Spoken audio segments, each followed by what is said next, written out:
Ito guys, nagluto kami ng kalabasa. Gata guys, sa kaprito guys. Ito kasama ko magluluto guys. Ayan guys. Wala kayong magawa guys. Nagutom na kami. 4 o'clock na dito guys. Naghakot pa kami ng gas. Bumili kami ng gas. Oh. Ay, klaro guys. Klaro buhay. Buhay di ano, OFW ganito. Hirap ng buhay. Walang kapera-pera guys. Ito guys, isda. Wala ka pera-pera, pero naka-iPhone. Ulo guys. Huwag tumingay. Guys, yan yung ulam namin guys. Isda, tambakol, tsaka salay-salay. Ayan, kalabasa.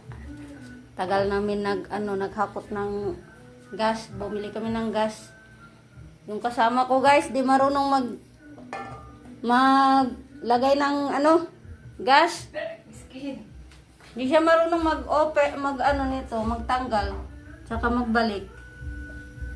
Paano na lang kaya kung wala na ako, tapos naubusan siya ng gas? Sino kaya ang kasama niya dito? Order online. Lahat ng pagkain. Ayan, nakaluto na kami ng kanin guys. Ay, buhay guys. Ang hirap. Bye bye guys. Ayan, bye guys.